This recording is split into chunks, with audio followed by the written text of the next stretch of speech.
Good afternoon, everyone. It's a pleasure to be here, all protocols observed.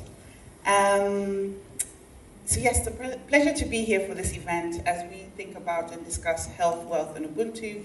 And we've already heard from our previous presentation an example of innovation in this healthcare space.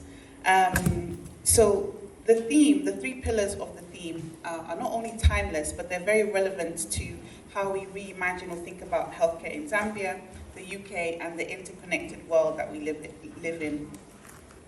So all the views I will be sharing are from my own personal views, nothing to do with my organization. So to take some step back, my journey in healthcare began many years ago from childhood, where I grew up seeing firsthand the devastating effects of the HIV/AIDS pandemic, as well as seeing vivid images of the famine across East Africa. So it sparked an early conviction in me to be like, that's where I want to work. I want to do that. And that spark grew into a career and further interest in infectious diseases, spanning research, academia, the private sector, and now working in public health. In the UK, I've worked in the epidemiology and surveillance fields. For those who don't know what an epidemiologist is, some people like to think of it as a disease detective. You try and identify where the sources of diseases are, infectious diseases, and map them, figure out trends, analyze them, that kind of thing.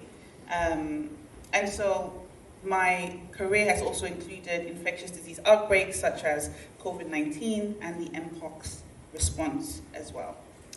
Across Africa, I have worked in Zambia, Nigeria, Ethiopia, to name a few, and in Southeast Asia more recently, where I've supported capacity building, which includes training healthcare professionals, supporting capacity building in terms of development of strategies, championing healthcare networks to strengthen systems so that they're more resilient to be able to prevent, detect, and respond to health threats, namely infectious diseases.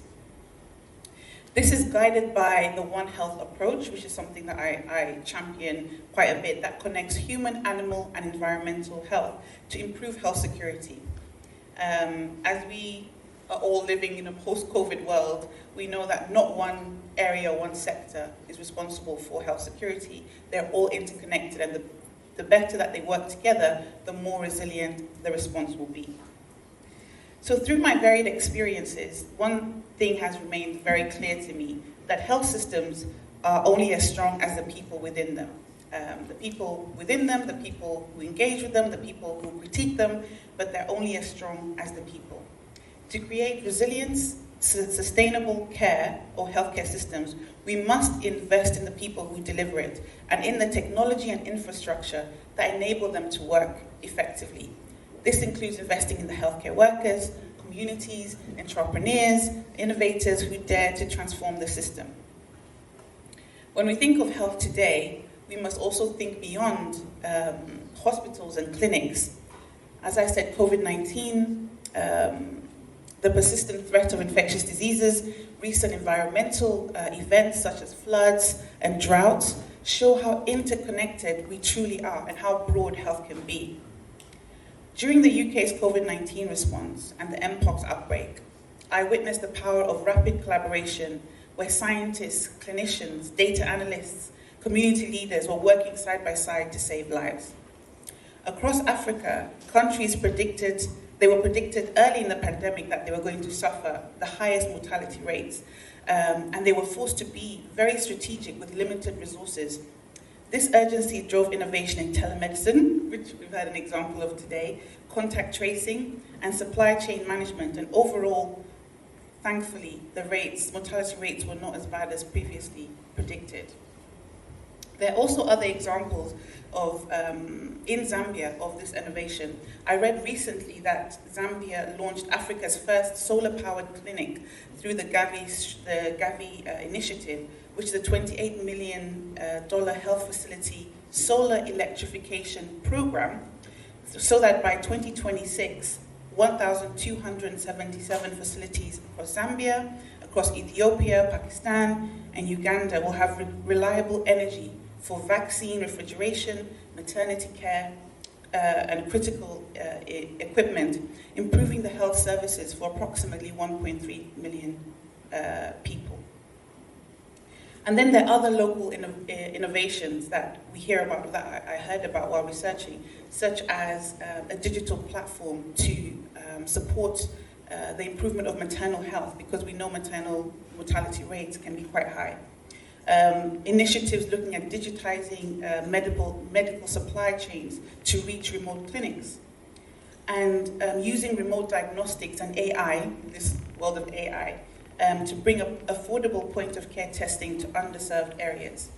Each of these examples reminds us that innovation is not a luxury, it's a public health necessity, and entrepreneurs are key drivers. But innovation cannot thrive on passion alone. We need sustainable wealth generation, not only financial capital, but intellectual and social capital. Earlier this year, I'm sure we've all seen the ramifications of the shutdown of USAID, how it pulled out from across the world, but particularly in Africa. This had impacts on HIV programs, maternal health programs, etc. And this showed a very hard lesson that lives on the ground suffer when there's an interruption to services. It also highlighted the urgent need to build and invest and support resilient healthcare systems led by government, businesses, communities, so that the country's health does not depend on decisions being made far away. So wealth could mean attracting investment to ideas that save lives, like the one we've just seen, building enterprises that create jobs and keep talent at home, designing business models that serve patients while sustaining growth. This is why events like today are so powerful, because we're bringing together brilliant minds who have taken those steps to do something, to change the environment around them, not just here in the UK, but also in Zambia, to highlight their work and spark those collaborations to bridge and further strengthen the relationships between the two countries. And then lastly, when we think about Ubuntu, wealth and innovation must be anchored in something deeper. This is where Ubuntu, the I am because we are, becomes our compass. Ubuntu teaches us that success is collective. It's not one person. Sorry, I've messed up my notes.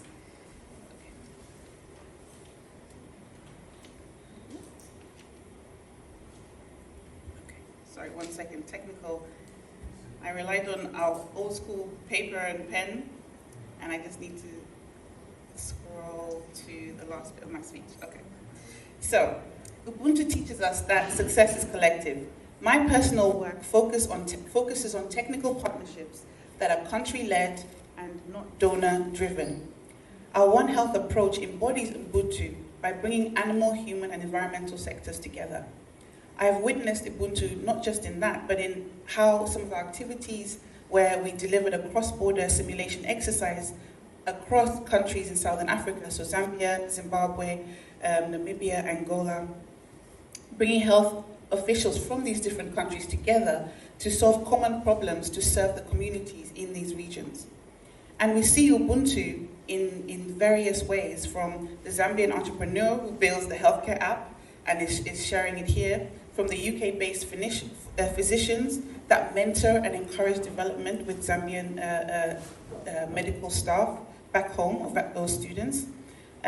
We see it in the dedication of the nurses, community health workers, and caregivers whose names we may never know or who may never appear in the headlines, but whose work sustains the foundation of healthcare, both here and back home.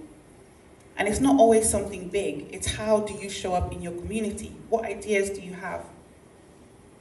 I personally am not an entrepreneur yet, but for me it's important to champion healthcare, whether it's from going to schools talking about STEM or mentoring young people in universities, helping them see someone that they can relate to, be the example that you want to see. Because Ubuntu reminds us that we cannot go far alone. We all have to rely on each other.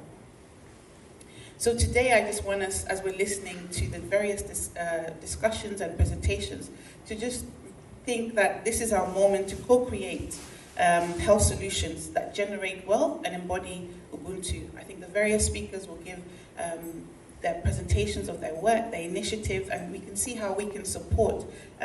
We might not be in the forefront, but we can have a part to play in building the future that we want to see. So what will each of us build together? Collectively, together is how we make change.